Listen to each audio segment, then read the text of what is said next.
Quand on perd son père ou sa mère, on est orphelin. Quand on perd son conjoint, on est veuf ou veuve. Quand on perd son enfant, il n'y a pas de mots pour le dire. Amande, bonjour. Bonjour. Vous êtes institutrice et vous êtes au cœur d'un documentaire remarquable qui s'appelle « Et je choisis de vivre », qui a été réalisé par Nance Thomaset et Damien Boyer, qui va sortir dans les salles de cinéma le 5 juin et qui va être diffusé en octobre dans une version plus courte sur France 5. À vos côtés, Christophe Fauré. Bonjour. Bonjour. Psychiatre, psychanalyste, spécialiste du deuil. Et vous intervenez dans une très belle séquence de ce film dont vous avez également inspiré les auteurs. Alors, Amande, c'est votre histoire qui sert de fil rouge à ce film. Vous avez perdu un petit garçon à 1 an. C'était il y a combien de temps? C'était en 2015. Et donc, il est décédé des suites d'une maladie inconnue. Et donc, on l'a accompagné pendant 3 mois à l'hôpital. Et quand on est sorti de l'hôpital, on s'est trouvé vraiment démunis par rapport à ce qui nous traversait. Très seul, très sans aide. Voilà. Oui, voilà, très seul. On est parti de l'hôpital sans savoir vers qui se tourner, sans connaître les associations, sans savoir vers quel thérapeute aller. Et donc, à ce moment-là, assez rapidement, on nous a offert donc, le livre de Christophe Fauré, donc, qui nous a permis vraiment de comprendre les émotions qui nous habitaient. Et, le titre, on rappelle le titre du livre qui s'appelle Vivre le deuil au jour le jour. Voilà. Et, Michel Pamichel. Très bien. Donc voilà, donc c'est vraiment ce livre, ça nous a permis de comprendre que ce qu'on traversait, c'était normal. Oui. Et que c'était partagé par toutes les personnes qui vivaient un deuil. Donc nous, on était concernés par le deuil d'enfant, mais ça peut être par n'importe quel deuil d'une personne proche. Et du coup, d'où est né ce documentaire qui devient un film là? C'était l'idée de quoi? De rencontrer d'autres parents? Oui, voilà. Donc en fait, déjà le fait d'avoir lu le livre, on s'était dit donc apparemment c'est normal et il y aura une issue donc à cette traversée-là, en tout cas un apaisement possible.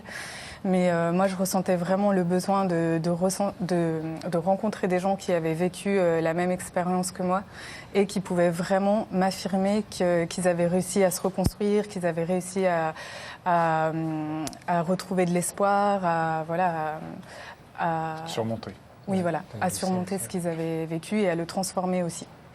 On regarde la bande-annonce, puis on en reparle juste après. Il était une fois une femme qui n'avait qu'un seul enfant. Elle l'aimait évidemment de tout son cœur. Seulement un jour, malheureusement, cet enfant vint à mourir. Moi, je sais qu'il a souffert cette journée-là et que c'est moi qui voulais pas qu'il s'en aille. Elle se sentit alors complètement envahie par la tristesse. Elle ressentait une douleur immense. Je peux pas dire aujourd'hui que j'ai vraiment accepté, quoi. J'aimerais bien pouvoir me dire qu'on peut se reconstruire. Elle voyagea de village en village. Elle parcourut tout le pays.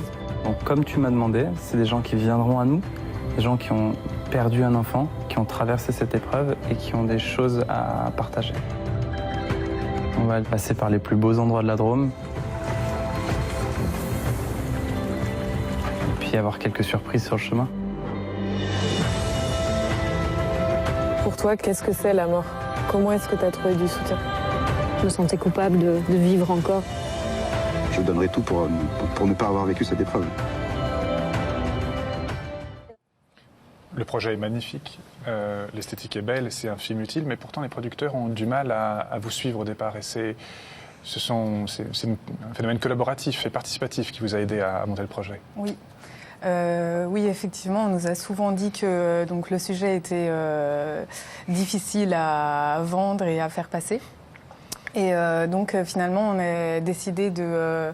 le film est produit par donc Orawa Productions, qui est une petite entreprise de production dans la Drôme.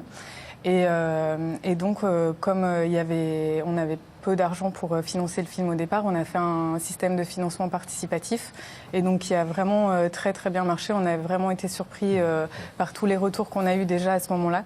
On avait organisé une tournée de conférences pour présenter le projet et alors que c'était qu'à l'état de projet, on a eu déjà énormément d'encouragement, à la fois financiers et aussi moraux. Christophe, rencontrer des personnes qui ont vécu la même chose que vous, mais à des avec un recul différent. C'est quelque chose effectivement qui permet d'avancer. Tout à fait. C'est une des forces d'ailleurs du documentaire. C'est à moi de rencontre, par exemple, une dame qui a perdu son petit 50 ans après et qui est en mesure de mesurer le chemin parcouru et rencontre des gens qui ont perdu à 2 ans, à 5 ans, à 10 ans.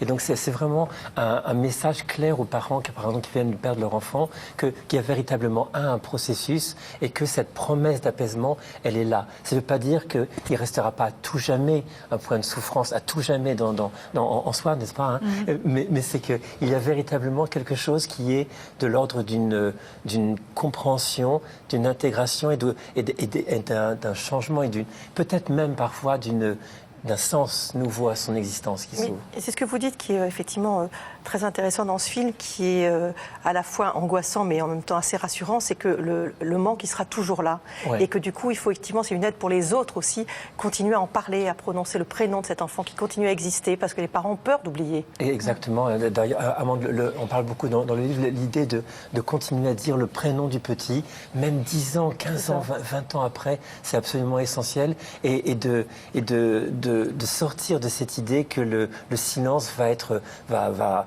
permettre de ne pas remettre le couteau dans la plaie. Et le manque qui est là constamment n'est pas un signe que le deuil n'est pas fait, expression qui ne veut rien dire. C'est que simplement que le manque, c'est le constat du réel, que la personne que j'aime n'est plus dans le monde, mais que le processus crée une place en soi, ou quand on la visite, c'est doux et amer. Doux parce que l'amour est toujours là, à tout jamais, et amer parce que sa présence n'est plus là, mais qu'on peut continuer à investir la vie et le monde de façon merveilleuse. Que ça soit bien dans le film, parce que la tristesse, bien entendu, du deuil et le rire de la vie qui continue s'interpénètrent énormément l'un avec l'autre. Ouais. Cette séquence en rase nature avec cette femme clown qui embarque tout le monde autour de vous dans une danse de vie, littéralement. Ça fait partie aussi de ce processus, ne pas nier le bonheur quand on est touché par le malheur. Exactement, il y a peut-être la culpabilité d'oser rire. D'oser rire, oui. Et d'oser profiter des moments. Oui, c'est ça. C'était vraiment l'idée de montrer que, de toute façon, dans ces périodes-là, la souffrance est là, la tristesse revient de façon régulière. Et donc, vraiment, de se laisser vivre aussi toutes les émotions qui peuvent nous traverser. Et donc, la joie qui est vraiment bienvenue aussi dans ces moments-là pour soutenir le processus naturel, justement, qui est à l'œuvre, mais quand même qui a besoin d'être encouragé parfois. Et donc le fait d'avoir des moments un peu plus tranquilles, un peu plus apaisés, ça aide vraiment. Et on y a droit. Oui, et on y a droit. C'est légitime. Voilà.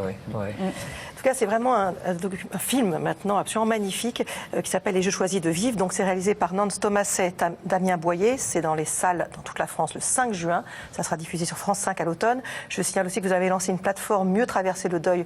Vous trouverez sur allodocteur.fr cette adresse. Et on rappelle donc votre livre, Christophe Fauré, Le deuil au jour le jour, chez Albin. Vivre le deuil au jour le jour, chez Albin Michel. Chez Albin Michel, oui. Merci beaucoup tous les deux d'être venus. Merci.